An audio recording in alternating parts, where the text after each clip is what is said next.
Hello team, good morning. So today I am making this tutorial is on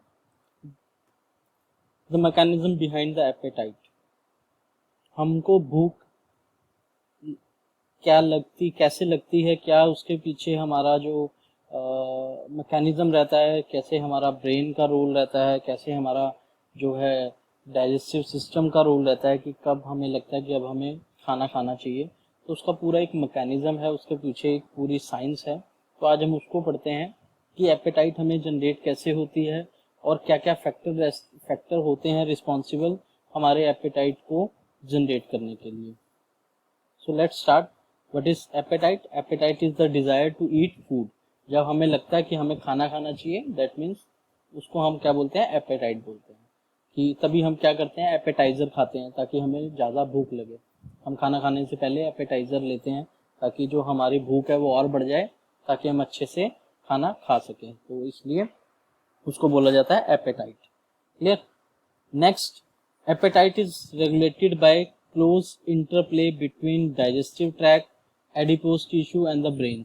तो क्या होता है कि एपेटाइट हमारी जो जनरेट होती है उसके पीछे तीन मेजरली जो है और जो ऑर्गन्स कह सकता हूँ मैं।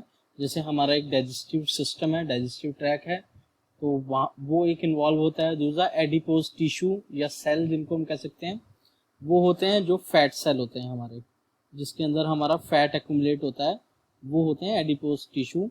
एंड ब्रेन का मेन रोल रहता है क्योंकि वही हमारा हंगर सेंटर है जहाँ से ये पूरा कंट्रोल होता है हमारे बॉडी का। एपेटाइट और हमारी जो भूख है वहीं से कंट्रोल होती है। इसलिए ये तीनों का एक दूसरे से अटैचमेंट रहता है कि जो हमारा डाइजेस्टिव सिस्टम है वो सिग्नल ब्रेन को भेजता है, एडिपोज जो सेल्स हैं हमारे फैट सेल्स हैं वो भी हमारे ब्रेन को सिग्नल भेजते हैं कि हमें कब भूख लगी है, कब हमें फील हो जाता है कि अब मैं खाना खा चुका हूँ, आई एम सेटिस्फाई, अब मैं और नहीं खा सकता। तो ये सब चीज़ें भी जो है हमारी बॉडी कंट्रोल करती है। नेक्स्ट अगर जो बात करें हंगर और एपेटाइट में डिफरेंस क्या है, हंगर और एपेटाइट में डिफरेंस क्या है, what is the difference between. तो पहले बात करते हैं hunger. Hunger is a feeling of discomfort और weakness caused by lack of food coupled with the desire to eat. तो हंगर क्या है कि हमें बहुत या तो स्टमक में पेन होने लगता है खाना खाना खाने की वजह से, एक डिस्कम्फर्ट रहता है और वीकनेस आने लगती है क्योंकि हमें खाना खाना, एक भूख हमारे अंदर जनरेट हो जाती है, उसको बोलते हैं हंगर। और एपेटाइट क्या है? It is a integrated response to the sight, smell, thought और taste of food that initiates और डिले ईटिंग। तो एपेटाइट क्या है? डिजायर टू ईट फूड है कि हमें फीलिंग आने लगी है कि यार, जैसे क्या होता है कि कहीं हमने कहीं खाना की स्मेल करी तो हमें एकदम भूख लगने लगी। हमने कहीं थॉट दिया, किसी फूड के बारे में सोचना शुरू किया तो हमारे ब्रेन से सिग्नल आए, तो उससे हमारे को भूख लगनी शुरू हुई। It is a feeling, is a sensation कि एक डिज़ायर रहती है कि खाना खाने की। हंगर तो टाइम, जब जैसे मान लीजिए आपने ब्रेकफास्ट किया, उसके बाद आपको भूख लगनी शुरू हुई लंच में कि यार अब तो खाना 2 बज गए, 3 बज गए, अब खाना खाना है मुझे, तो वो एक फीलिंग अलग होती है। लेकिन जब एक डिज़ायर हो जाती है कि हम एक एपेटाइट जनरेट होने लगती है ऑटोमेटिकली, तो फिर वो जो फीलिंग होती है उसको हम एपेटाइट में कहते हैं। एक होता है सेटिएशन। सेटिएशन क्या है? The feeling of satisfaction. जब हम खाना खा लेते हैं तो हमें एक सेटिस्फेक्शन होता है कि नाउ आई एम फुल, अब मैं इससे ज़्यादा नहीं खा सकता। That occurs during a meal, stop eating. तो क्या होता है कि जब हम खाना खा रहे होते हैं, जब हम सफिशिएंटली खा चुके होते हैं, तब हमें एक फीलिंग आती है कि अब मैं खाना और नहीं खा सकता, तो हम खाना खाना बंद कर देते हैं। उस कंडीशन को बोलते हैं सेटिएशन, उस टर्मिनोलॉजी को बोला जाता है सेटिएशन। तो जहीं कहीं पे भी सेटिस्फेक्शन ऑफ फूड या फीलिंग ऑफ सेटिस्फेक्शन आए, उसको बोला जाता है सेटिएशन। नेक्स्ट बात करते हैं कि हमारा जो ब्रेन है, जैसे मैंने बोला कि ब्रेन जो है कंट्रोलर है पूरे सिस्टम का। जो एपेटाइट जनरेट होनी है या सेटिएशन की जो सिचुएशन आनी है कि अब मैं सफिशिएंटली खा चुका हूँ, अब मैं और नहीं खा सकता, वो सब कंट्रोल कौन करता है? हमारा ब्रेन करता है। और ब्रेन में भी हमारी जो है ग्लैंड है जिसका नाम है हाइपोथैलेमस। जो हाइपोथैलेमस है हमारे ब्रेन के बीच में होती है। Thalamus it is a lie between thalamus part of a brain है ये, और centre of the neural control such as. और ये क्या क्या कंट्रोल करती है? एक तो टेम्परेचर, हमारे बॉडी का टेम्परेचर ये कंट्रोल करती है हाइपोथैलेमस। हंगर, हमारी भूख को, हमारे एपेटाइट को, और थ्रस्ट। तो ये सब चीज़ों को जो है एपेटाइट, हंगर और ये थ्रस्ट को जो कंट्रोल और टेम्परेचर को कंट्रोल करती है हमारी हाइपोथैलेमस ग्लैंड। ये ग्लैंड हमारे ब्रेन में होती है, ये ही पूरे सिस्टम को कंट्रोल करती है। अब वो कैसे करती है इसको हम देखेंगे। देखिए ये है हमारा ब्रेन, ये हमारा स्टमक जो इंटेस्टाइन डाइजेस्टिव ट्रैक है पूरा, ये हमारा पेनक्रियाज जिससे इंसुलिन रिलीज होता है। जो आपको पता है insulin is required to control the sugar level in the body. उसके बाद ये हमारे मसल्स हैं, क्योंकि एनर्जी जब कंज्यूम होती है मसल्स के थ्रू तभी दोबारा डिजायर बनती है खाना खाने की। एनर्जी की रिक्वायरमेंट तभी बनती है जब वो कंज्यूम हो जाती है, तो मसल्स का भी रोल आता है। और ये हो गए एडिपोज सेल्स, जो मैंने बताया कि हमारे जो फैट सेल हैं। उसके साथ साथ लीवर का मैंने बताया कि रोल होता ही है मेजरली हर एक फंक्शनिंग में। Liver is one of the important factor है। अब यहाँ पे वो क्या रोल रहेगा उसको हम डिटेल में देखते हैं। तो क्या हो रहा है, सबसे पहले ये देखिए, ये हमारा जो ब्रेन है, सारे जो फंक्शन जो भी सिग्नल्स हैं वो सारे कहाँ जा रहे हैं? ब्रेन को जा रहे हैं। लास्ट सिग्नल सारे ब्रेन को जा रहे हैं, और यही जो है सब निर्णय ले रहा है कि आगे हमें क्या करना है। तो सबसे पहले क्या होता है, जैसे ये स्टमक और ये इंटेस्टाइन का पार्ट है, इसमें जब मैंने खाना खा चुका हूँ, ब्रेकफास्ट कर लिया है, अब मुझे लंच करना है, तो मुझे भूख लगने के लिए या मुझे लगेगा कि अब मुझे खाना खाना चाहिए, तो स्टमक क्या करेगा? स्टमक हार्मोन रिलीज करेगा जिसको ग्रेथलिन बोलते हैं। ग्रेथलिन ये रिलीज करता है स्टमक, ठीक है। इसको द कट प्रोड्यूस ग्रेथलिन to let your brain know you are hungry.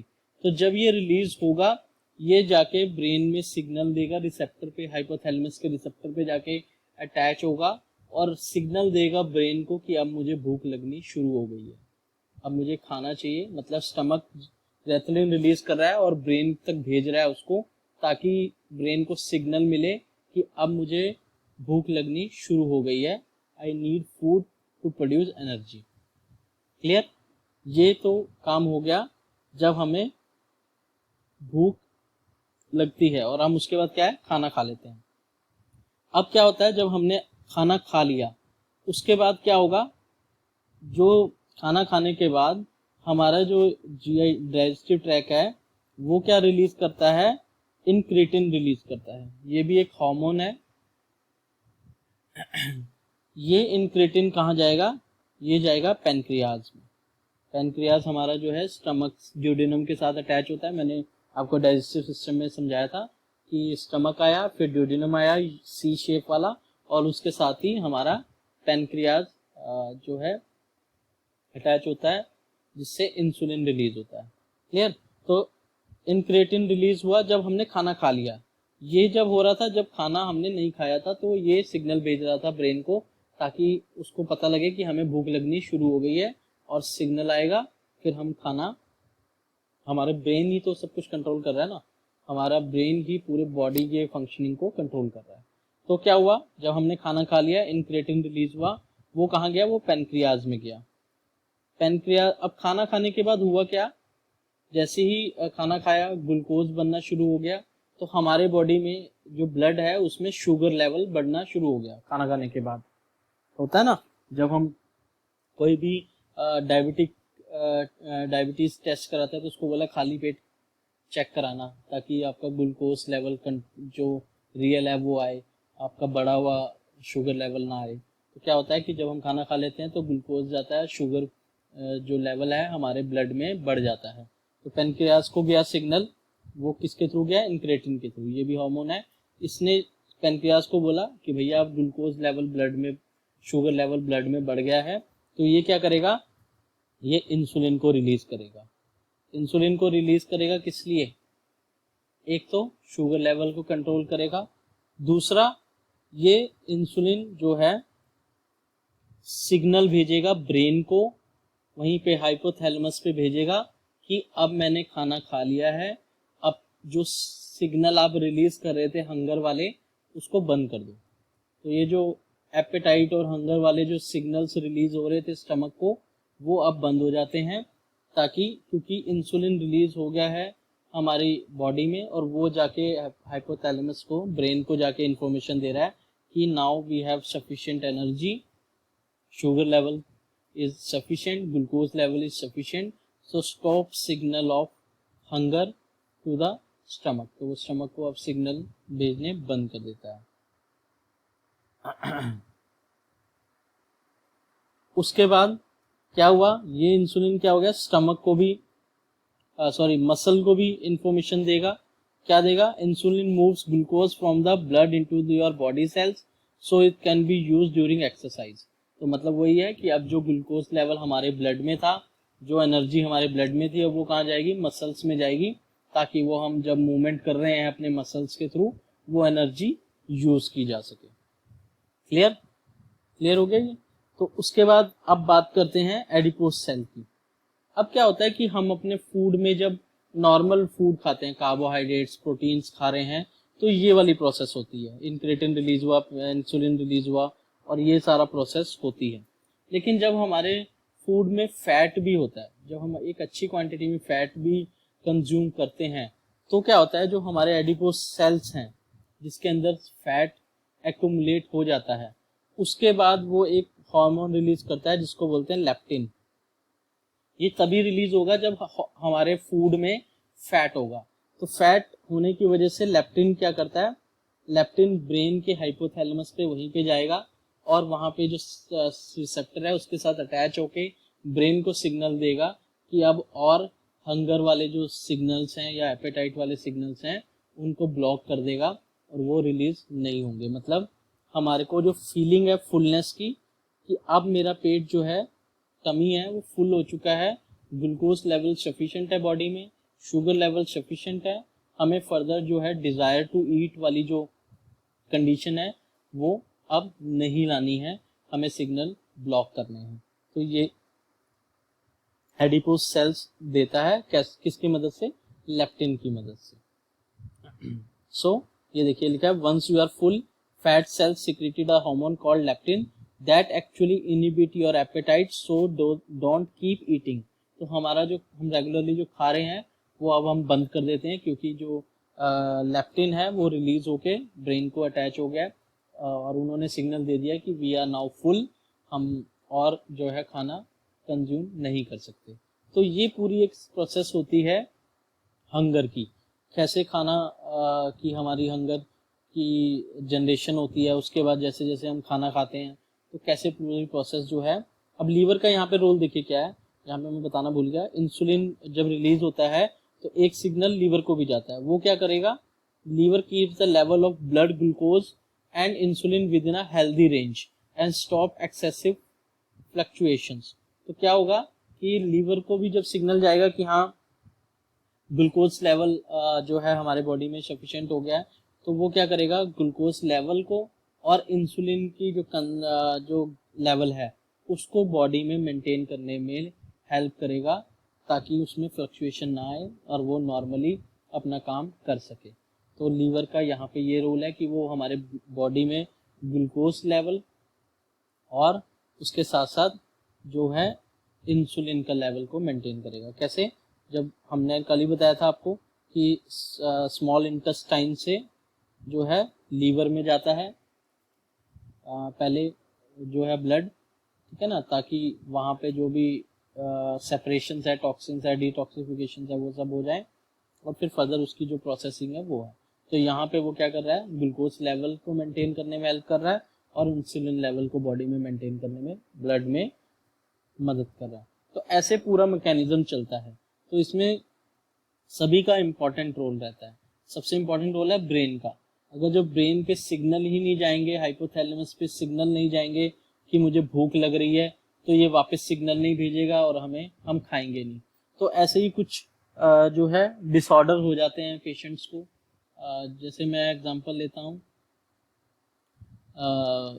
Eating disorder जो एक बोला जाता है, जिसमें पेशेंट को लगता है कि उसने पहले तो वो खाता है, फिर उसको लगता है कि मैंने बहुत ज़्यादा खा लिया, तो फिर वो क्या है एक्सरसाइज करता है, फिर थोड़ी देर बाद वो कहता है कि मैंने ज़्यादा एक्सरसाइज कर ली, कहीं फैट तो नहीं मेरा कम हो गया, तो फिर वो खाना खाता है। तो ये ईटिंग डिसऑर्डर है कि बार बार वो अपने बॉडी वेट को मेंटेन करने के लिए ये सब करता है।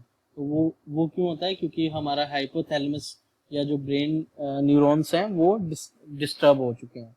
तो ऐसे ही कुछ और भी डिसऑर्डर्स होते हैं जो ब्रेन की फंक्शनिंग के कारण हमें हो जाते हैं। तो ये पूरा मैकेनिज्म है, ऐसे जो है सब काम करते हैं। इंसुलिन का यहाँ पे रोल सबसे इम्पोर्टेंट है। तो जिनको डायबिटीज़ होती है उनको ये जो है प्रॉब्लम रहती है, वो या तो बहुत ज़्यादा खाते हैं या बहुत कम खाते हैं। ऐसा भी देखा गया, जनरली ज़्यादा ही खाते हैं अगर जो डायबिटीज़ है तो ये एक फैक्टर रहता है इंसुलिन से रिलेटेड। तो this is the mechanism behind the apatite. तो ऐसे पूरा प्रोसेस होता है। उसके बाद factors that regulate the food intake. तो कौन से फैक्टर्स हैं जो फूड इनटेक को रेगुलेट करते हैं? Decrease in blood glucose concentration is associated with development of hunger. जैसे मैंने कहा कि अगर जो ग्लूकोज लेवल बॉडी में कम होगा तो क्या होगा? स्टमक सिग्नल भेजेगा ब्रेन को, और ब्रेन फिर क्या है, हंगर की जो सिग्नल्स हैं उनको जनरेट करेगा। Quantity of adipose tissue increases, the rate of feeding decreases. अब क्या हुआ? एडिपोज टिश्यू जो मैंने बताया तुम्हें, एडिपोज सेल्स, फैट सेल, अगर जो वो ज़्यादा हो गए, उसमें फैट एक्यूमुलेट हो गया, तो क्या होगा? हमें अब फीलिंग आ जाएगी कि अब मैं सफिशिएंटली खा चुका हूँ, अब मैं और नहीं खा सकता। बॉडी टेम्परेचर भी एक बहुत इंपॉर्टेंट फैक्टर है हमारे फूड से रिलेटेड। बॉडी टेम्परेचर अगर जो ज़्यादा होता है, जिन लोगों का बॉडी टेम्परेचर कम होता है वो ज़्यादा खाते हैं, और जिनका बॉडी टेम्परेचर ज़्यादा रहता है वो कम खाते हैं। ये अगर जो हम सिंपल नॉर्मल में बात करें कि अगर जो गर्मी ज़्यादा होती है तो हमारी जो एपेटाइट है, भूख जो है हमें कम लगती है, हम कम खाते हैं अगर जो गर्मी ज़्यादा है। और अगर जो नॉर्मल टेम्परेचर है या थोड़ा सा ठंड है तो हम सफिशिएंटली ईजिली खाते हैं। तो इसलिए बॉडी टेम्परेचर का भी एपेटाइट पे इम्पैक्ट आता है। उसके बाद बात करते हैं relation between lysine and appetite. हमारा प्रोडक्ट है उसमें लाइसिन है, जो मेन जो है हम एपेटाइजर की तरह जो हम प्रमोट कर रहे हैं, तो वो क्या है? वैसे तो अगर जो मैं बताऊं कि लाइसिन एक अमीनो एसिड है, मैं पहले भी बता चुका हूँ, एक इम्पॉर्टेंट अमीनो एसिड है, और वो हमारे बॉडी में जनरेट नहीं होता है, हमें उसको आउटर सोर्स से ही लेना पड़ता है। और वो क्या है? बिल्डिंग ब्लॉक है हमारे प्रोटीन का in our body. Amino acids जो है, protein is made up of amino acids. These proteins help to produce hormones, immune cells and enzymes. तो ये जो प्रोटीन है ये हार्मोन्स की रिलीज करने में हेल्प करता है, इम्यून सेल्स को और एंजाइम्स को। तो क्या होगा? हार्मोन्स रिलीज होंगे तो जो हंगर के जो सिग्नल्स हैं वो इजीली जनरेट हो पाएंगे। क्योंकि कई बार पेशेंट को क्या होता है कि भूख क्यों नहीं लग रही है? क्योंकि उसका स्टमक से सिग्नल ब्रेन तक नहीं जा रहा है, और ब्रेन दोबारा वापस रिवर्ट सिग्नल नहीं कर रहा है हंगर का, तो इसलिए भूख नहीं लग रही। तो ये उसको हेल्प करेगा हार्मोन्स रिलीज में। इम्यून सेल्स में भी इसका रोल है कि इम्यूनिटी स्ट्रॉन्ग होगी, और उसके साथ साथ कुछ एंजाइम्स को भी ये रिलीज करता है। उसके बाद lysine effect on the plasma concentration of growth hormone. तो उसके साथ साथ वो सब तो करेगा ही मैकेनिज्म कि एपेटाइट को इंक्रीज कर रहा है, उसके साथ साथ ये प्लाज्मा कंसंट्रेशन जो है ग्रोथ हार्मोन की, उस पर भी इसका इम्पैक्ट आता है कि ग्रोथ कैसे आएगी जब तक ग्रोथ हार्मोन रिलीज नहीं होंगे। And insulin like growth factor 1। और मैंने जैसे बताया कि insulin is also responsible to maintain the stable appetite in the body. तो इंसुलिन की और ग्रोथ फैक्टर की जो प्लाज्मा कंसंट्रेशन है उसको ये लाइसिन जो है मेंटेन रखता है। तो this is the mechanism behind relation between lysine and appetite. So अगर जो मैं बात करूं, हमारा चेरिटोन जिसमें lysine, choline, zinc with multi mineral है, इसमें हम एज ए एपेटाइजर इसको मेजरली प्रमोट कर रहे हैं। स्पेशली जीपी, और अगर जो हम बात करें पीडिया सेगमेंट में तो वहाँ पे हम इसको एज ए एपेटाइज़र, तो ये मैकेनिज्म रहता है। इसी को बताने के लिए मैंने आज बताया कि जो एपेटाइज़र है उसका कैसे पूरा सिस्टम बनता है हमारे बॉडी में, कैसे हमें भूख लगती है, कैसे फिर जब भूख खाना खा लेते हैं तो वो हमको जो ये खाना ना खाने वाली कि अब मैं सफिशिएंटली खा चुका हूँ, सेटिएशन की जो कंडीशन है वो कैसे आती है। तो this is all about the mechanism behind the apatite. So thank you so much. Hope आपको ये ट्यूटोरियल जो है अच्छा लगा हो। So thank you so much.